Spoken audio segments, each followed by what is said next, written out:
further ado, I'm going to keep one eye out for Kirsty. I can't see her at the moment. So what we will do is I will do a little bit of an intro to the campaign, if that's okay. So some of you hopefully will have seen a couple of weeks ago, we launched a campaign here at the Co-op Party called Community Britain. And if you haven't heard about that yet, please do go on our website and have a little read about it. It's the first thing that you'll see when you go on our website.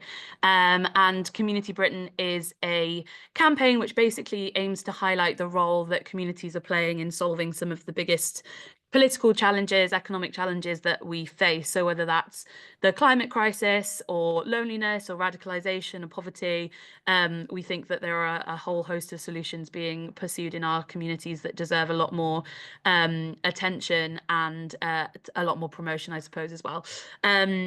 And so that's a campaign that we launched a couple of weeks ago. And what we're doing now is essentially taking the principles of that campaign and the co-op principles that underpin it and applying it to a whole host of different policy areas, basically. And the first one of those that we're really excited to start working on is saving our social clubs. I assume that people on this call will be aware of what social clubs are and what they do and why they matter. And we'll hear a little bit more about that from our speakers. I'm from a place called Pontypool in South Wales, and when I was growing up, the social club was very much the place that me and my family would go to and spend time with our neighbours and do a whole gang of different activities. But membership of social clubs has been in decline for a long time, and so there's a really timely and important conversation to have about those social clubs, about the movement that they represent, and what we can do to sort of revive that and help it sort of, as I say, address some of those big problems that we're facing as a country. So that's going to be a campaign that we're going to be pursuing as a co-op party, and members should get emails from us on that in the coming days. And I'll talk a little bit more about the ask on that at the end. But what I will do is stop yapping and hand over to one of our speakers. So I'm going to come first to Nick Plumb, who is Director of Policy and Insight at Power to Change. Lots of you will know Nick and have seen him on other calls like this. And Nick's going to talk to us a little bit about the policy context that social clubs come within and the work that Power to Change has done in this area. Is that all right, Nick? I'll hand over to you. Yeah, cheers, Caitlin. And hi, everyone. Thanks for joining us this evening.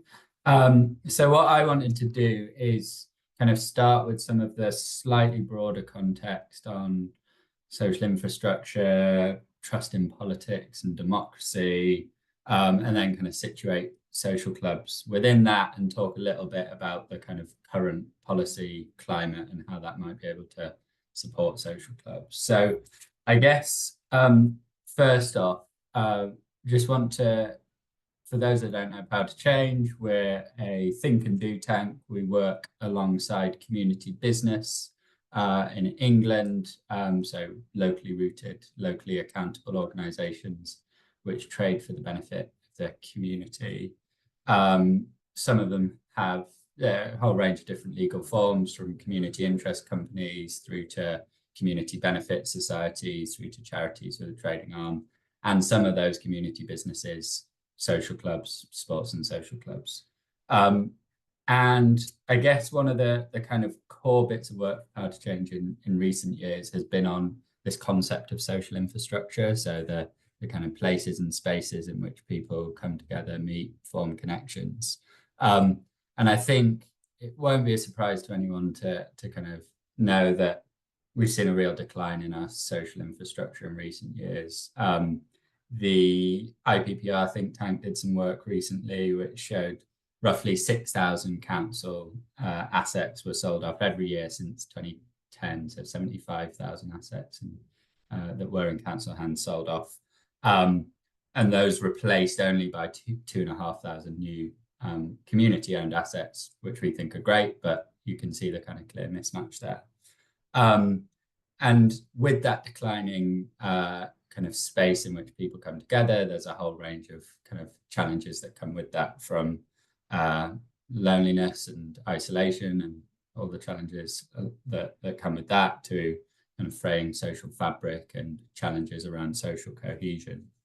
And I think that that's actually part of a bigger trend we're seeing, not just in the UK, but across Western democracies more broadly, around kind of declining associational life. So the ways in which people used to come together in churches, other community institutions, working men's clubs, which are kind of part of the topic we're discussing today. And to my mind, there's a real connection between that kind of decline in associational life and the ways in which people come together there, and potentially some of the challenges we see around kind of lack of trust in politics. Democracy, by no means the only cause, but I think one contributing factor, which is a really worrying trend. These sorts of places are the places where people do kind of engage in that democratic process at an organizational level. They learn the skills of debate and democracy with fellow members. They're really important for kind of building that sense of democratic agency. So why do we care about social clubs as an organization? So I've mentioned that for many of the community businesses that we work with, organizational form isn't the starting point. But I think community businesses more broadly and co-ops more generally really have a lot to learn from social clubs, and particularly that membership model. So I think the ways in which social clubs can kind of tie people into this organization based on the shared interest, also generate income through that membership model, which is really important to the kind of sustainability of these organizations. I think there's lots community businesses can learn from more traditional social clubs.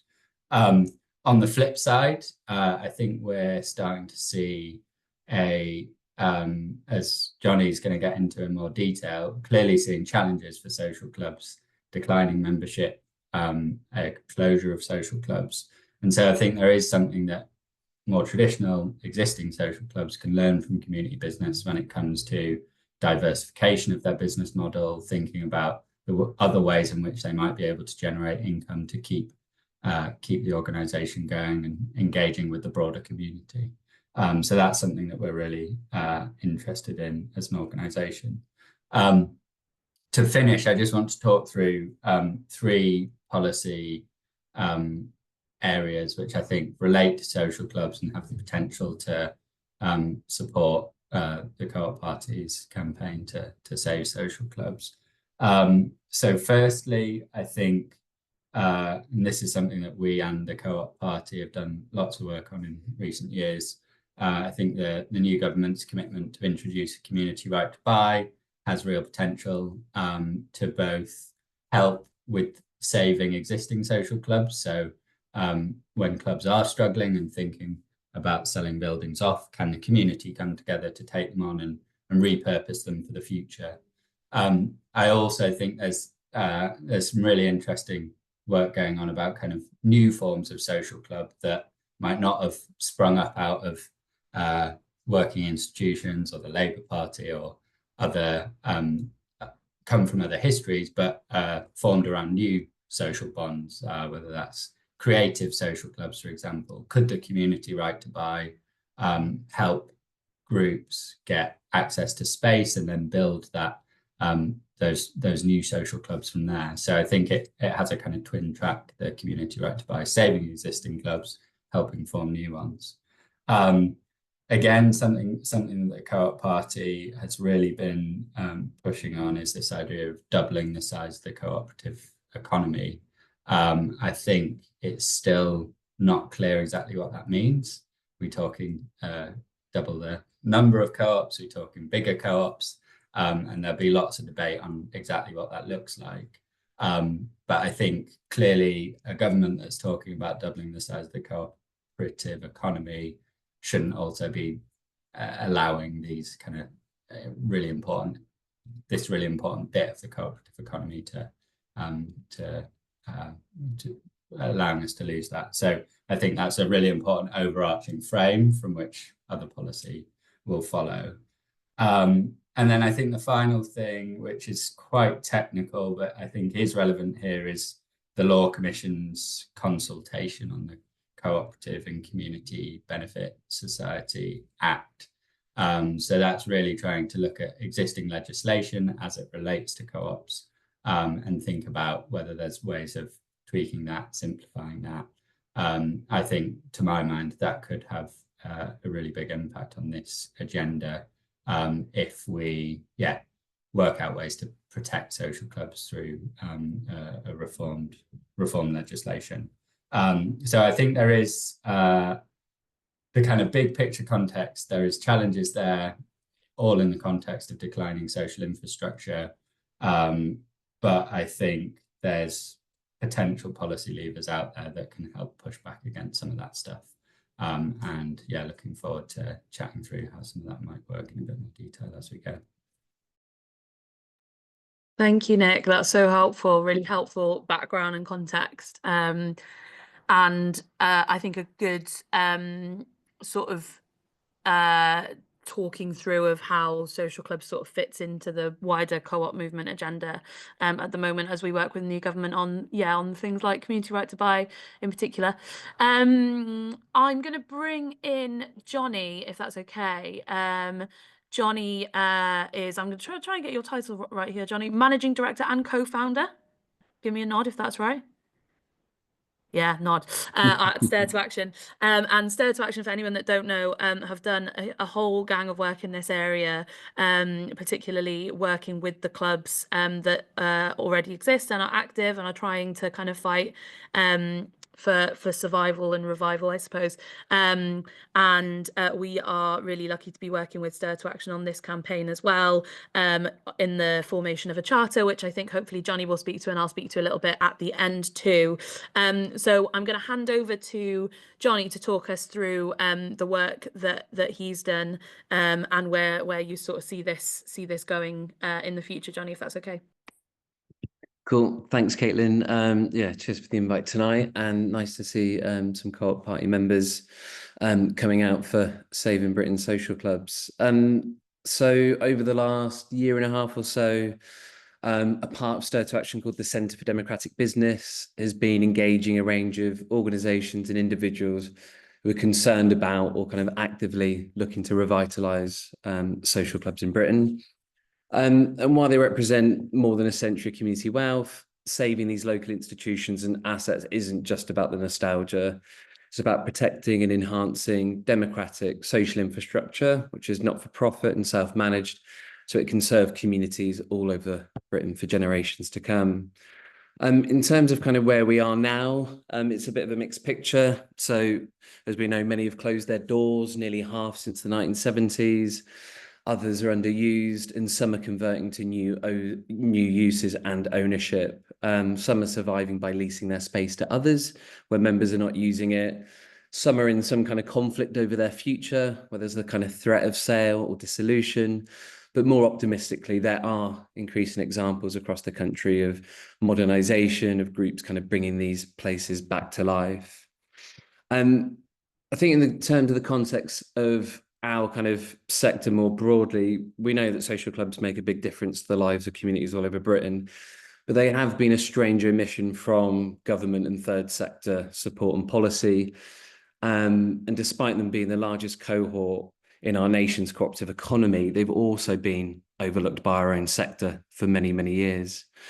So with a bit of an ambitious plan to reverse the fortunes of Britain's social clubs, we decided to start by launching a national survey so we could kind of get a sense and really understand what are the challenges and what are the opportunities for social clubs. So this January, we published a survey, and some of the kind of highlights are 83% described their financial health as poor to fair.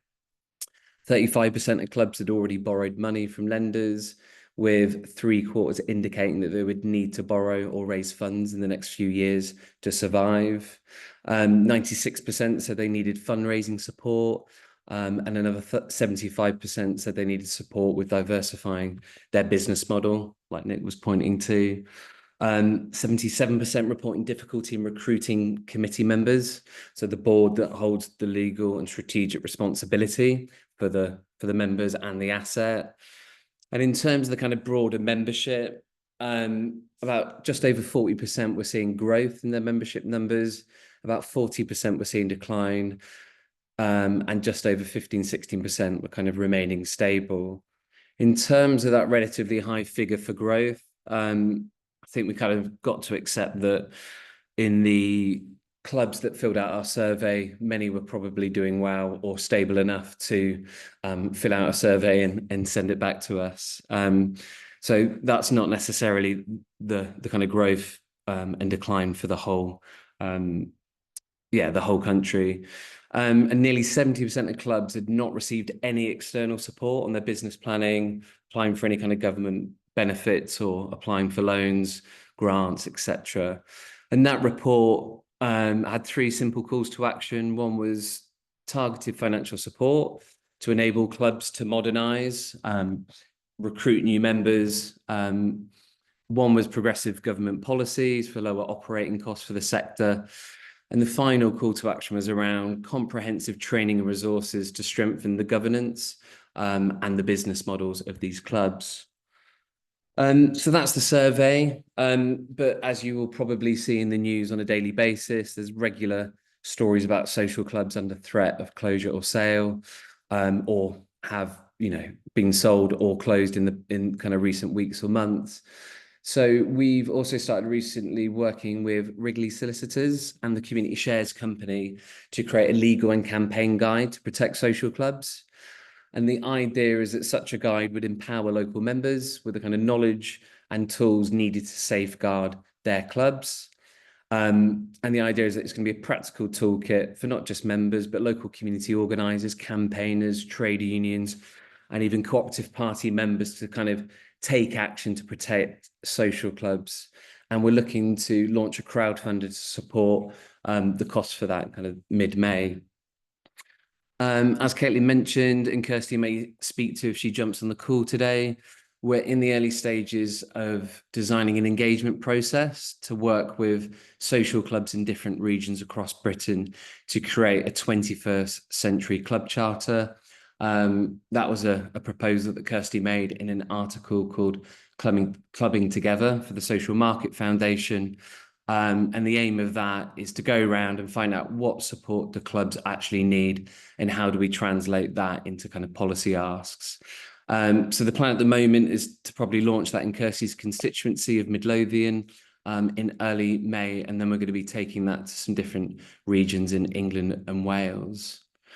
And then the final thing I just want to mention is that in kind of aid of bringing lots of groups together, from policymakers to club members, heritage charities, foundations, funders, we have just announced an open booking for a one-day conference in London on the 11th of September called Stronger Local Places, Rebuilding the Club Movement. And that's going to look at how clubs can address today's pressing social and economic challenges and how we can work together to put them back at the heart of civil society. And just before I pass back, some of the kind of main key themes for the conference are going to be around protecting the legacy and assets, promoting the club model in new social infrastructure. So that's how can we advocate for self-managed non-profit clubs in modern community frameworks. We're going to look at the relationship between community membership structures and community cohesion, so how mutual membership fosters strong, interconnected communities, how it helps, like Nick said, to rebuild local democracy and encourage more participation in civil society, and also lobby for the inclusion of social clubs in new housing developments. So the Labour government obviously looks to build 1.5 million homes over the next 5 to 10 years. Social clubs could be an integral part in these housing projects to help bring communities together. So it'd be great to see some Co-op Party members at the conference in September. I'll put a link in the chat, but I think essentially we've got to be clear, there's an urgent need for support for this sector that's in a long-term crisis, but we should be really optimistic that this club model is the best answer to many of the challenges we're facing, both socially and economically. Thank you. Thank you so much, Johnny. I really want to pick up a couple of those threads. But speaking of sort of Kirsty. passion and enthusiasm and the like, I think I've seen Kirsty McNeill snip. There she is. Are you coming to us from the voting lobby, Kirsty? She's taken herself off to a side room. I am not going to bother doing too much of an intro for Kirsty. I will let her introduce herself and talk us through why she's here and why she wants to talk about this. And just so really, really excited to be working with you on this campaign. So I will hand over to you, and I've briefed the room that you may need to rush off again. So we'll take the time that you have. Fantastic. Thanks, Caitlin. And thanks to all of you for coming. So I'm in between voting, so I'm going to speak super fast to make sure I don't miss anything. I wanted to talk a little bit about why clubs matter to each of us, why they matter to all of us, and in particular, why they matter to us in our movement. So they matter to each of us because they're about what the human condition is all about, right? It's finding joy in relationship. So whether you go there for gigs, whether you go for bingo, whether you go for 18th birthday parties, whether you go there for games nights, they are places where joy occurs. But they're also places where if they're not available, we get very sick and we get very sad. So just two things to draw your attention to. There's a very interesting consolidation of the evidence base that's just taking place, where a literature review of over 140 different international studies showed that social ties have a huge impact on our longevity. And of course, there's the now famous analysis from the former US Surgeon General that loneliness is equivalent to smoking 15 cigarettes a day in terms of impact on our health. So the ability to commune with others really matters to each of us. It matters to all of us because places to go is the #1 thing that low-income neighbourhoods say would improve their area. Hope Not Hate has shown that clubs and places where people can meet and crucially mix with people who aren't like them is a key indicator of community health and resilience. And there's an amazing researcher called Paul Billy, who's done a piece of research about neighbourhood resilience. And he says social capital, physical capital, and what he calls spiritual capital, which is a sense of belonging, are really crucial to neighbourhood resilience. So a really key inoculation against community incoherence is having places to meet and mix. It particularly matters to our movement. So I just wanted to leave you with a few facts. The clubs movement historically sent more people into this building where I'm sitting now than even our colleagues in the trade union movement. And that's because these were places where working class people could exercise leadership. And when you step through the door of a club, you're entering a microcosm of the kind of world that we want to build. So if I could leave you with just one thought, if you believe in that sort of cooperative organisation where you are a member, crucially, these are not just places we go, these are places we belong. A club belongs to us every bit as much as we belong to it. So if you see that vision of a cooperative future in clubs, which are for the most part co-ops or member-run charities, there's a few key things you can do. Join your club. Join it, use it, book it, make sure you're spending time in it. Join the campaign that the Co-op Party are about to launch, but also crucially, don't celebrate these as heritage assets. They aren't. They're a key bit of a cooperative future, but only if we are using them and repurposing them for the 21st century. So thank you so much for your time. I'm sorry, I'm sure you can hear the bell. I'm going to hop off, but hopefully come back on. But thank you so much for your time tonight, and I really appreciate all your support for our amazing clubs movement. Thank you so much, Kirsty. We'll let you go. You go off and vote. They're voting on the Employment Rights Bill, everyone. Very key piece of legislation. So it's for a good cause. I'm just going to send in the chat, actually. Kirsty wrote us an essay for Community Britain about this whole campaign and idea and movement, and it's a really lovely kind of narrative piece about why it matters to Kirsty personally, why it matters to our movement, and why it matters to the future of the movement as well as the past. And I think that idea of not just looking back but looking forward is really key. I've had a couple of questions through on the chat already. I just wanted to go back to Johnny briefly because Kirsty came in. I'm just conscious that you got slightly cut short. On the survey, I just wondered whether there was a couple of the key any of the key findings that you wanted to pull out. and just talk a little bit about those, and then we'll go to questions. And if anyone on the call has a question that they want to ask themselves, please do stick your hand up, or just continue to send them to me. So we'll go back to Johnny for any kind of more reflections on the survey. I'll talk a little bit about the Co-op Party campaign, and then we'll do questions if that's okay, and we'll see if Kirsty returns to us. Johnny, I'll hand back to you just to see if you had anything more to add, if that's all right. Yeah, thanks. So I think some of the, I've finished with it, but yeah, 70% of clubs have never received any kind of external support. You could talk of an invisibility cloak over these clubs in terms of third sector government, because they're private members clubs which are mutually owned and are mutually trading. They don't really register with most third sector charity focused services. So they've missed out a lot, despite having all the kind of qualities that, that we've all laid out this evening. In terms of the kind of financial health, I mean, obviously what underlies that is a lack of members, a lack of customers using these places.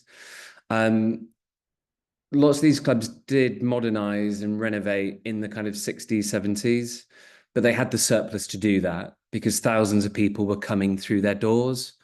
Now they're not. They're looking to borrow money and to raise investment.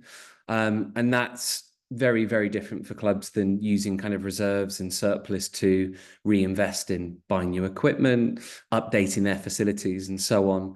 And what we found in this survey is most of these clubs do not know any social or ethical lenders. So we'll often be going to commercial high street banks and we'll be paying lots of money. In other more kind of predatory situations, breweries and other institutions like that are lending clubs money and putting charges on the asset. And what that means is if the club can't repay its debts, the brewery or the lender can force the sale of that building, demutualize it, dissolve it, and we lose a social club. So I think they're really important. On the point of governance, and by that, that's literally there is a board, there is a committee of people who are legally responsible for running the club and looking after it. The fact that it's really difficult to recruit for that obviously creates lots of problems. One, it can really concentrate power in a few members' hands rather than it being broad and democratic. And yeah, how you train volunteer boards, I think, is a really, really interesting practical challenge. I was at the Financial Conduct Authority last week to present the national survey to sponsoring bodies such as the Clubs and Institute Union, Royal British Legion, and so on. And one of the big issues we face, even if training is available, is the appetite of voluntary boards to take up training and use it. So there are challenges here. I think they're surmountable challenges, but the FCA's kind of key piece of data from the meeting last week was around what's called deregistration. Deregistration is when a club is non-compliant and doesn't submit its annual accounts. So every year, as I'm sure everybody knows, you submit your annual accounts through the FCA's portal. There are clubs not doing that for 2 years, 3 years, 4 years. And in just the last year and a half, a couple of hundred clubs have been deregistered, which means that the society no longer exists. But there's this weird situation where the assets still belong to the committee, but it creates loads of legal problems, which you can probably understand. So there's lots of different issues here, but lots of them are practical, and that kind of support being made available to clubs is absolutely essential to their survival and their revitalisation. Great. Thank you, Johnny. I think that just really helps to paint the picture. I'm going to read out the two questions that I've received first and bring Nick back in too, and if Kirsty arrives, she can chime in as well. One of them is literally the key question of the campaign, so that's really helpful, which is how do you sort of revive this movement for the 21st century? And I've got some thoughts on that as well that I'm happy to share. And the second one I think is a really good challenge, which is about women. And someone saying that they've had a slightly negative experience with clubs in the past, not necessarily being a welcoming space for women, or women not being able to be members. And so there's a question there. I think that is kind of related to the 21st century point as well, I suppose, which is about how you how you modernize, essentially, while as Johnny says, kind of respecting and maintaining the really key features of the movement's past. On the kind of like 21st century point, and then we'll do this round of questions, and then we'll come to the people who have their hands up. I think essentially one of the things that I'm very interested in, and I am freelancing here slightly, is anyone who's done Labour Party organising or community organising training will know the problem solution approach, which is essentially, how can we use the tools that we have to solve the biggest problems that we face. And I think the thing that is really wonderful in the stories that we've heard of social clubs that are active and operating and doing really well, even kind of working against the tide of the kind of national picture, is that they have become hubs for their community and have sort of met communities where they're at, I suppose. And if again, this is something that we talk about in Community Britain, the best kind of community assets, I think, they work best when they kind of look at the community that they are seeking to serve, figure out what the problems are, and figure out how they as an asset and as a group of people can help solve some of those. And so I know that I've spoken with Kirsty before about some of the role of some social clubs in responding to COVID, to responding to the energy crisis, with setting up things like warm banks and food banks, and these are the stories that we hear from all sorts of community assets. But then you've also got this much broader picture about, this is something Nick knows much more about than me, but you've got decline in pubs, you've got decline in music venues, you've got decline in the number of community centres and youth clubs across the country, and that's a decline that's happened for a really long time. One thing that I'm really interested in is how can we take these assets and these groups that already exist and these people that are already engaged in them and help them kind of solve some of those big challenges. And so certainly in London, where I live, as I said, from South Wales, but living in London now, one of the things that I have seen the social club movement get into is kind of provide a cheaper place to have a pint, or a cheaper place to go to a gig for like a younger generation that increasingly can't afford the prices here. And that, again, I think is just a really nice application of the model, to kind of meet people where they're at, I suppose.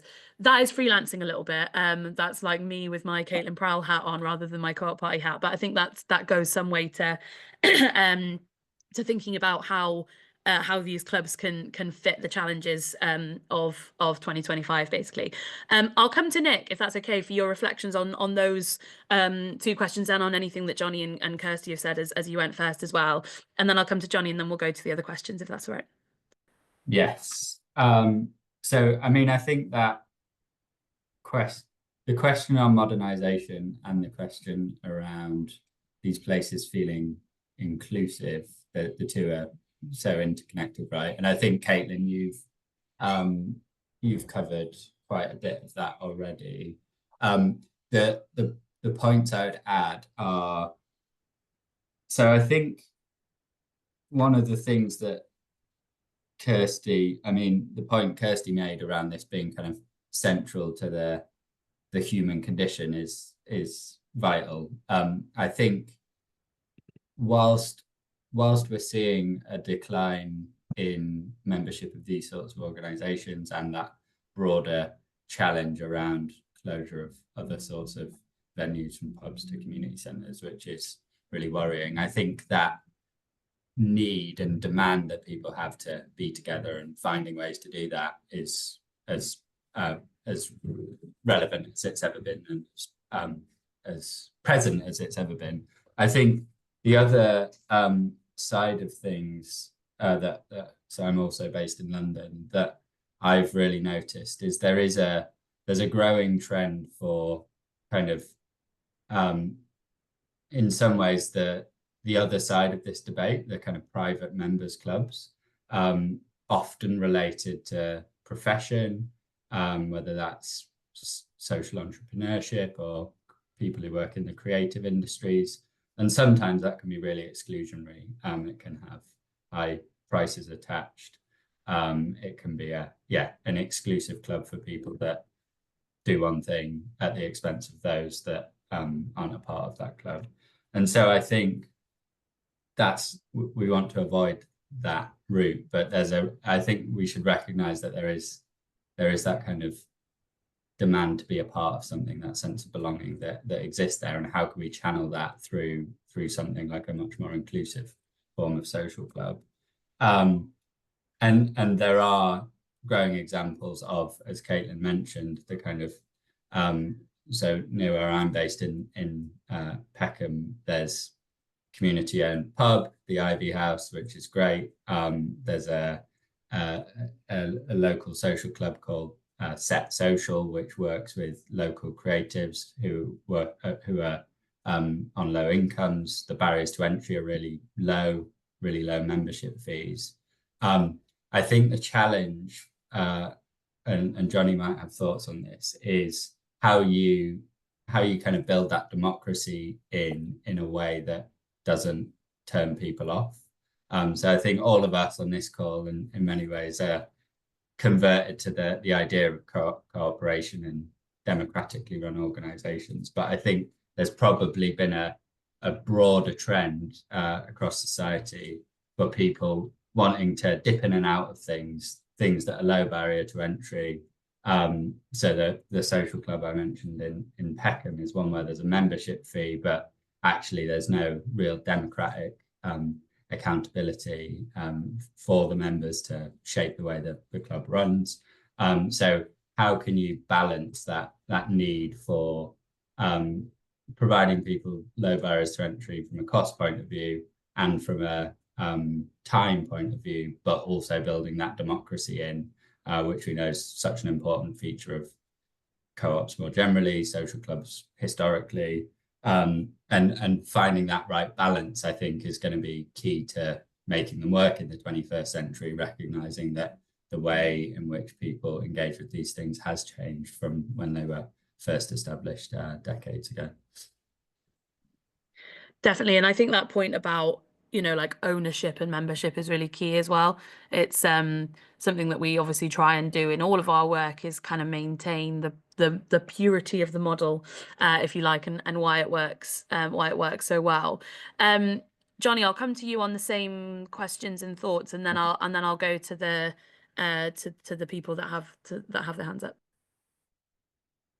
Cool. Yeah. Thank you everyone for being really patient. Yeah, there's a few things there. In terms of the reputation of clubs, I think in some ways that's not as immediate now as it was, say, in the kind of 90s or 2000s, and I think that's a benefit to clubs.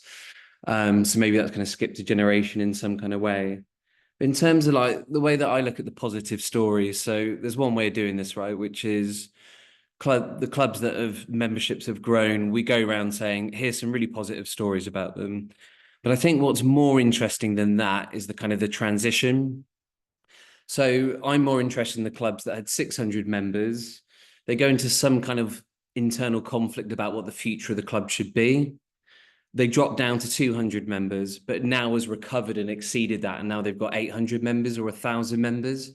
I think that's the bit of information we need to look at and pay attention to. And in that process, we've got to look at how do you resolve perfectly normal conflicts over a social space without creating losers, right? We need to keep these spaces intergenerational. We need them to be a mix of social classes. So if professionals are completely marginalizing and displacing working class communities, that's a problem. And we're hosting the conference. I put a link in the chat, but I spent a bit of time at the Mildmay Club in Newington Green that you probably know of. It's probably one of the most kind of high profile clubs in the country, because Pete Brown, who is on the committee there, wrote a book on the history of clubs a couple of years ago now, which, if you haven't read, is an absolute fantastic historical, political, social account of clubland and of the club movement. But I think, sitting there hearing about how different groups use the clubs on different nights, how having different spaces, different function rooms, I think those are the kind of questions, like how do we modernize clubs without creating a whole set of losers who are alienated from spaces that they've used for decades and decades and decades. I think one of the other things to say is modernization can go wrong. Clubs might work with a housing association or a developer and create a new club building, and the old kind of building is knocked down and used for housing. That might work in terms of the business model and getting some capital, but you may lose the very kind of value, character, and culture which are embedded in these buildings, and I think is quite attractive to people in an age of, major bland developments that are happening in places like London. And the other thing, just quickly to say, is there's some work at the moment around housing associations and social infrastructure, some action research that's going to begin soon. And part of it's looking at how do you create ownership within a building and a community that doesn't yet exist, right? So we know it's going to be built. There's a list of people that are going to move in. It's going to have a piece of social infrastructure. What will normally happen is it will be a white box with a kitchenette, a WC, and some recycling bins. How do you develop an ownership membership model in advance of those people moving in? So people move in and they own it and they run it and they self-manage it. I think, just using that as an example, I think that's quite exciting for future communities too. Can I just add one very small point on that, Johnny? Please do. Because I think it's clearly such a hot topic at the moment with kind of potential new housing development from being pushed by the government and housing associations playing a role in that. I think one of the really interesting models we've seen for this is in a place called Sherford, Newtown development, small Newtown, where kind of enlightened officers in the planning department that were involved in setting it up have kind of built in a community land trust from the very beginning to ensure that kind of, it's not just social infrastructure that is owned by the developer and the community have right to use it. There's that ownership built in from the very beginning. And so I think how we learn from things like that and build that into other new developments is going to be really important, because we're going to see more of it, I think. Yeah, definitely. Really interesting area to explore, I think. I'm going to go to the people with their hands up. I'm going to ask colleagues to keep questions short, if that's okay, just because we don't have loads and loads of time. So I'm going to go in the order that they've come to me. You'll have to press unmute because everyone's been muted so we can hear our participants here. So Tor, can I come to you first, if that's okay, if you want to Yeah. Can you hear me okay? Yeah, my name's Tor Justad. I'm based up in the Highlands of Scotland, so the opposite end of the UK to you Londoners. And we do have one or two social clubs up here, but actually village halls play the important role of social clubs here. Fantastic village halls, very active with music and all the rest of it. I worked in Shetland in the 1980s, and there the brilliant idea of adding a club room onto village halls, which then brought in income from the bar and kept it going as the local social centre, because there were no hotels and so on there. I then worked in the 90s in the central belt of Scotland, central region, where there were lots of Goths. I don't know, some of you, Johnny and Nick, will know about Goths. They're Gothenburgs. They were founded because they were having problems with people getting drunk and going to work in Gothenburg. So they formed these locally pubs owned by the workers, and it worked brilliantly, and they brought the idea over to central Scotland, and they exist in Midlothian, so Kirsty will know all about them there. So that's another example in Scotland, and then in the Highlands, as I mentioned, and central Scotland and Shetland.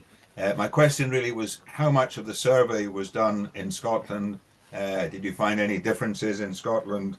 And you know, how much is Scotland going to be involved in all of these initiatives in the future? Brilliant inputs from Johnny and Nick, very interesting, and the whole link to social history and so on, and you know, people's engagement in politics, etc. Just one quick point about the what can go wrong when you modernize is in Cardenden, which is a ex-mining village in Fife. They converted their goth into a bistro, and it just didn't work. A bistro hadn't, in fact, even the word I don't think had ever been heard very much before. So, you know, don't try and turn a social club into a bistro, because I can tell you it doesn't work. But thank you anyway. It's been a great input so far. Thanks a lot. Cheers. Thank you, Tor. The really interesting questions, and a really good question on Scotland as well, as we kind of turn towards big elections happening in Scotland and in Wales next year, and the role that some of this policy stuff plays. Shame Kirsty's not here, obviously Scottish MP and Minister in the Scotland office, but if she pops back in, she can touch on some of that.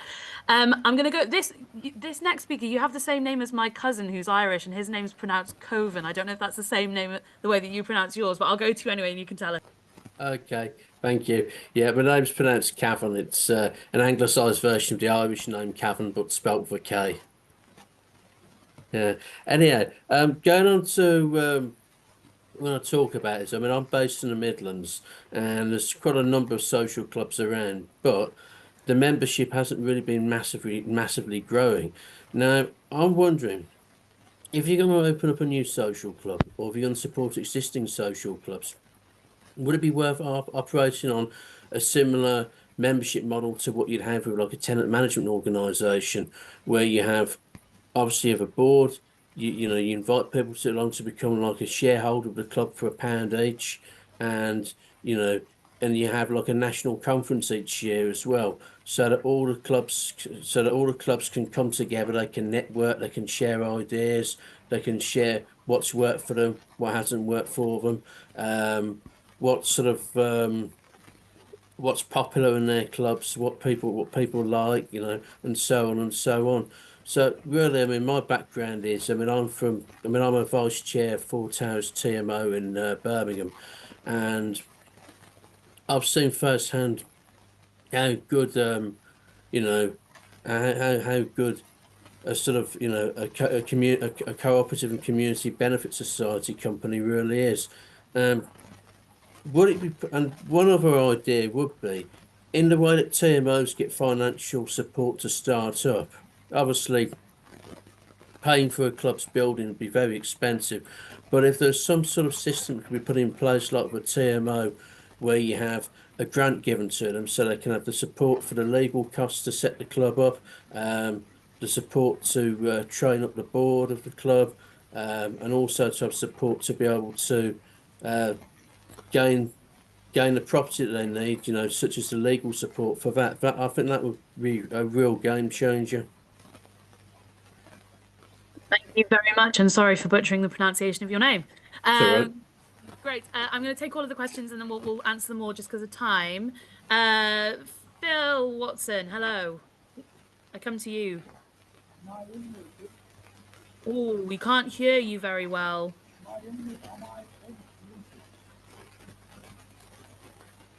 Phil, I'm very sorry, we can't actually hear you. Do you want to type in the chat maybe? That might be easier. I think you're now on mute.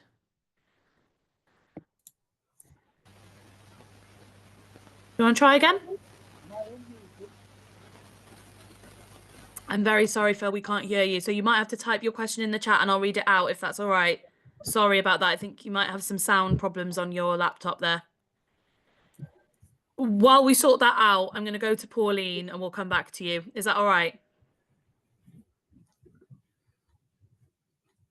Yeah. Hi, my name's Pauline Baker. I'm in Colchester in Essex, but I've had various experiences with social clubs in the past as a woman, you know, I went to live in Sheringham in Norfolk in '93, and I can remember after moving there, going to, there was a couple of social clubs there, wouldn't allow women to be members. You had to bring your husband in, and he had to sign. He had to be the member, and you could only be an associate member.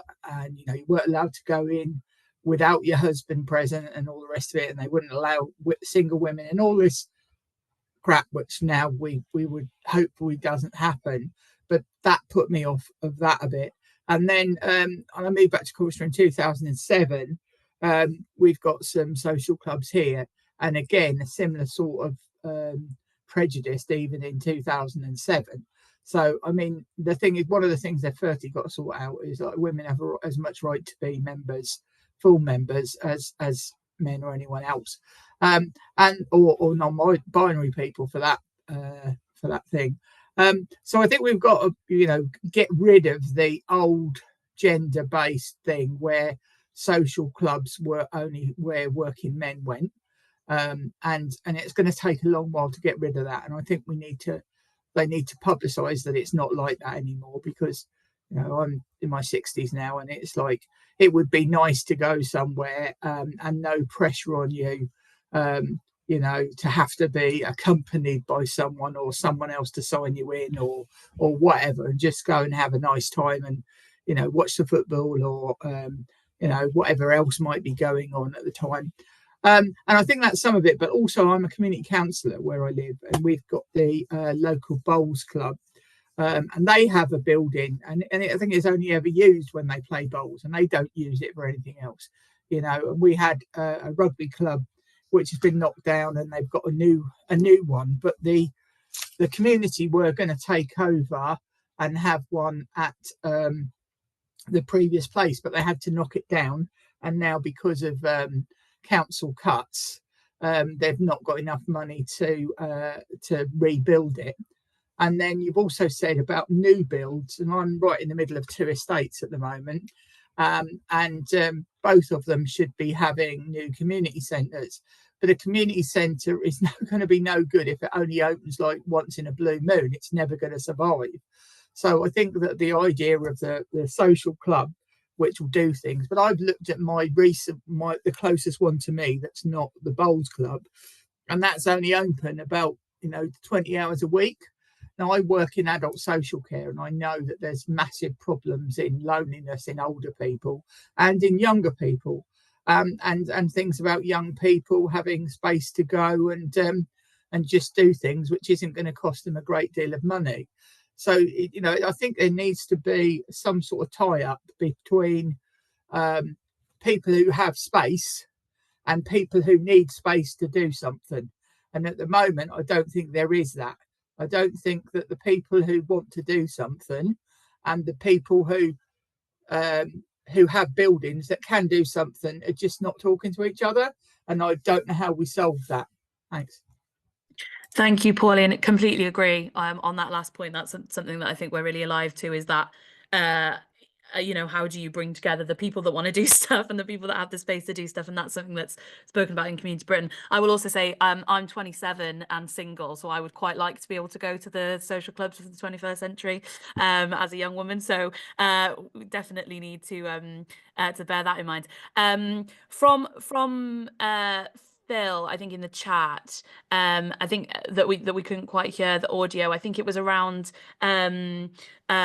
community sports and sports clubs and social clubs. I'm getting a nod, which is great, and sort of the link between the two, I imagine, and how they interact. So there's a lot of questions there, and we do technically only have 4 minutes. So what I'm going to do is go, I'm going to shut up. I'm going to go to Johnny first and then Nick, just for your reflections on those questions, and then I will wrap up at the end and tell our lovely members what comes next for this campaign, if that's all right. Johnny, I'll come to you. Cool. I'll answer the questions, and then Nick can do all the gaps that I missed. Sports clubs. There's a current dance world champion called Luke Littler, who grew up going to Sidak social club in St. Helens. It's got a professional dance academy, another really amazing aspect here. And talk about like kind of image problems. Dance is now the fastest growing sport in Britain as a result of Luke Littler. Who would have thought that would be the case in 2025? Staying on image problems, obviously they've had an image problem around gender. Even the Club and Institute Union didn't formally addressed this, I think 2006, 2007, it says it on their website, but lots of clubs in lots of different areas did address gender issues, but it was highly localized, subjective, and down to that local club and their rules. But there's an image problem, and yeah, we do need to be more explicit about the fact that everybody's welcome. Ruth Cherrington's book, Not Just Beer and Bingo, I interviewed her recently. There were many clubs in the post-war era where probably somewhere in the region of 30% of clubs were family friendly as well. And that's another important bit beyond gender, is being family friendly and being a place for the whole community as well. In terms of like having a national union, yeah, the Clubs and Institute Union is the national representative body, started in 1862. They have a national conference and so on. And the other thing that they have is what's called a pass card. So one thing you don't get when social entrepreneurs set up a space in Peckham or Bristol is a card that will get you into any club in that union across the country. And that's quite an incredible aspect to this club movement, is that it builds kind of solidarity and connection across clubs in communities all across. And you get that pass card as part of your membership, and you can walk in anywhere and be a member. In terms of the survey last bit, it was mostly England and Wales, and we're looking to expand the data set to Scotland. And that's a conversation we're having with Kirsty McNeill. Great. Thank you so much, Johnny. I'm going to come to Nick and then we will wrap up, because I'm conscious that people have Wednesday evenings to get to. Thanks, Caitlin. And not many gaps at all to fill there, Johnny. I think you covered it really well. Just to say, I'm part of the growing people with darts fever as a result of Luke Littler. I haven't escaped it. Just a couple of thoughts. So the point on startup support and kind of financial support, I think is really important. So one of the things that Power to Change has been pushing on alongside lots of others in the sector is for funding and support to sit alongside the community right to buy if and when it's introduced through legislation. So previous government had something called the Community Ownership Fund. There were problems with that, but it was funding dedicated to community spaces. I think the really important thing that people pushed on with the Community Ownership Fund was for people with expertise in community assets and how to run them and business models to provide support directly to organizations that were thinking about how to take over, refurbish, renovate community spaces.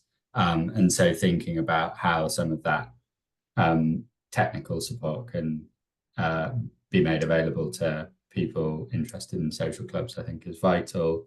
And I think that point, Pauline, that you're making around the kind of matchmaking between people who have space and people who need it, I think is, really, really important. And I wonder whether through some of the work, Johnny and Co-op Party on this idea of a club's charter, how some of that might be built into it. I know it's something that we've explored, not specifically in relation to social clubs.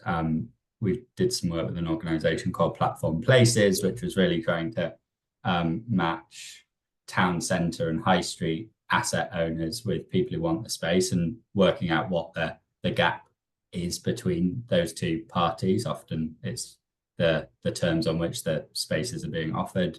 But that kind of emerging network of people that are looking to offer space and find space, I think is a good model to build from. So I'd be really keen to hear a bit more about that as the plan for a charter develops.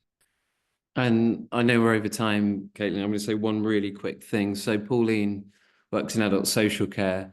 So around some kind of community business, community assets. So Stretford Public Halls in South Manchester, it's a former kind of Victorian ballroom with offices and studios, etc. They did quite a bit of service delivery for NHS trusts and local government. The idea of social clubs getting service delivery contracts and delivering support in the club as a form of kind of revenue for it and making the most of the social infrastructure available, I think would be a good match too. Definitely. Thank you so much both. I'm going to wrap up very briefly just by saying that this we haven't actually even launched the campaign yet, so this is like a very early discussion, which has been really, really helpful, and I've made a page full of notes as we've been going along, and we have huge expertise even on this call from Johnny and from Nick and from some of the members that have contributed as well, and so I'm really excited about where we go with this. You'll be getting an email from us in the next couple of days, I hope, if I can finish writing it, which will sort of set out the campaign. We're going to just be, in the first instance, be asking members to support us in calling for a social clubs charter. Johnny and Kirsty are going to be working with clubs themselves to help build that charter and develop what should be in it. And we will be, I'm sure, I can speak for Johnny when we'll say we will be taking on board some of the contributions from today in the discussion as that is built. But the other thing is that we really want to come and visit social clubs as well. So if you're someone that has a club in your area that you're a member of or that you're aware of and that you think we should come and speak to and look at, please just drop me an email. I think my email's on the website, and get in touch about that. And finally, I'll just say, you know, Community Britain for us is about exactly what Pauline and Nick were saying there at the end about matching communities with huge expertise and something to offer, basically, with space and resource and power and kind of like political capital, I suppose, to really make these amazing things that already exist just even bigger and better and more widespread. And social clubs is a really important strand of that work. And so, yeah, hopefully there will be lots and lots for members to get involved with in the coming weeks and months. I will thank Kirsty, even though she's not here. I've just checked on Parliament TV on my phone, and they are very much still traipsing through the voting lobby, so that'll be why. I'm sure we will do something with Kirsty on this down the line to hear from her a little bit more substantially. So I will just say thank you. Normally I say what our next Co-op Live is, but I don't know what it is. So keep an eye on your emails for the next one. And I will see you all very soon. Thank you so much and enjoy your evening. Cool. Thanks, everybody.